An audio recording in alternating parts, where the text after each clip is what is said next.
صباح الفل على الرجالة الجامدة. بصوا، بغض النظر عن النمر الموجودة دلوقتي، كان في باتش كامل جه وخلص وانا ملحقتوش لاني كنت مسافر، وده من حظ صحابها. كان في نمرة بقى الصراحة انا لو كنت قفشتها وما كنتش مسافر كنت نكشت فيها جامد، بتاع الفكة. يعني فلت مني يا بتاع الايه الفكة اللي يطلع يقولك 5 مليون فكة للبشوات، 10 مليون فكة للبشوات، 20 مليون فكة البشوات بتاعت الفكة. وكل نمره نفس السيكونس كده. ف فالنمرة دي كان يستحق ان هو يتحط فيها مش اقل من 4 5 مليون فكة، بس فلت مني وكنت مسافر. حظك. فالنمرة تقريبا يا خلصت بالسعر ده يا اما خلصت بواحد وست تمانيات. يعني انا في سكرين اتبعتت لي اللي هي دي واحد ست ستات، واحد بيقول لي ان هي خلصت بواحد وست تمانيات. فايا كان دي كده او كده، فلا ما تستحقش. كانت تستحق اقل حاجة 3 4 مليون فكة. فكة بقى بجد، هي دي بقى اللي حرفيا يتقال عليها فكة، لان اللي بيحط فلوس في النمر دي بتكون فكة. لان يا باشا لا بتتباع ولا بتتنقل ولا فيها اي نوع من انواع الانفست ولا اي حاجة. انت بتحط مليون، بتحط اتنين، بتحط تلاتة، بيبقوا فعليا فكة على جنب. انت بتنساها لان انت ما بتعرفش تتصرف فيها. لو لا قدر الله حطيت 2 مليون فكة في نمرة زي دي، وكنت مثلا علقتها على رينج روفر والدنيا جت عليك وركبت مثلا صني ولا ركبت لانوس وحبيت تبيعها وتطلع ال 2 مليون، مش هينفع. هتبقى زي ما كانت على رينج عليها كده، هتبقى لانوس وعليها كده. مع احترامي للانوس طبعا، انا علشان الناس اللي قريبة مني عارفة انا ليه بتريق على لانوس. ففلت مني يا بتاع الفكة. و... واظن انت مش هتنفذ فيها في السعر ده، او اللي خدها لو انت او ايا كان هينفذ في ايه، مين خدها يعني مش هينفذ بيها في السعر ده. فالنمرة دي لو شفتها تاني في المزاد، يا اما تدفع فيها فكة يا اما شكرا. تعالوا بقى نرجع للنمر اللي في المزاد دلوقتي. في هنا عندك قاف 3 سبعات.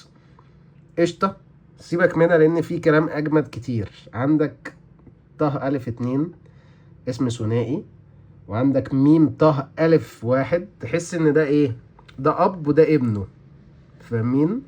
يعني ده مثلا طارق احمد، ده محمد طارق احمد. يعني فاهمين؟ تحسوا ان ده اب وده الابن.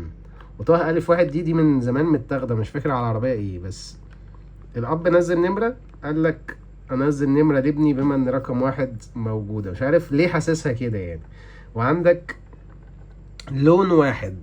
كان في كومنت مبعوت لي بيقول لك ده تقريبا صاحب شركة سكيب او جوتون، بتاعت اسمها جوتون باين، مش عارف، بتاعت البوية. بيقول لك دي هتبقى اكتر واحدة لايقة عليها لون.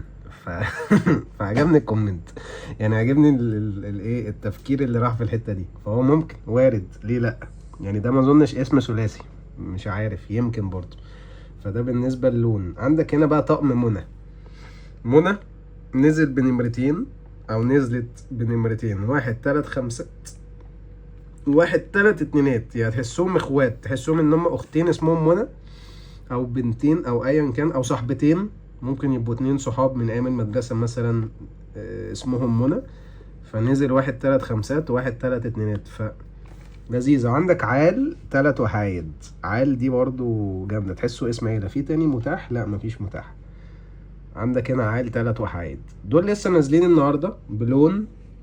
وكان لسه في نمرة خلصانة دلوقتي، ميم ب 3 خلصت بمليون 850 حاجة كده، او مليون 900. يعني في نمر لسه خلصانة دلوقتي، ودي بقى هتخلص بكرة 13/7 وبس. خلاص يعني دي هتخلص بكرة، وكل ده لسه نازل النهاردة. يعني دول نازلين النهاردة ومع الطقم بتاع منى وبتاع عيال وبتاع لون. فجامدين يعني. استنوا كده. بصوا السكرين شوت دي ميم ب 3. يعني في طبعا صديق الصفحة، مش عارف اقول اسمه، بس مشكورا الراجل بيبعت لنا تقريبا كل السكرين شوتس بتاعت المزادات بتخلص بكام، عشان لو فاتتني. هي مش لو فاتتني، هي اكيد بتفوتني. فهو الراجل ده بيقوم باعت لي السكرين شوت ويقول لي دي خلصت بكذا، ونقعد نتناقش يعني في الموضوع ده خلص بكام، طب ده حلو طب ده وحش. فمشكورا ليك يعني، لحد ما اشوف تحب اقول اسمك ولا لا. فبعت لنا بقى ميم ب 3 دي لسه خلصانه. بصوا دي خلصانه 1/58، انا بصور فيديو الساعه 3، فلسه خلصانه من ساعه 13/7. النهارده برضو ايه 13/7، فدي خلصت ب1,850,000، وانا شايف ان ده سعرها ممتاز على ان هي اسم ثنائي ورقم واحد بس مش رقمين. فجامد يعني. فده بالنسبة للمزادات في اليومين 3 اللي ايه اللي احنا فيهم. ومن حظ الباتش اللي فات ان انا كنت مسافر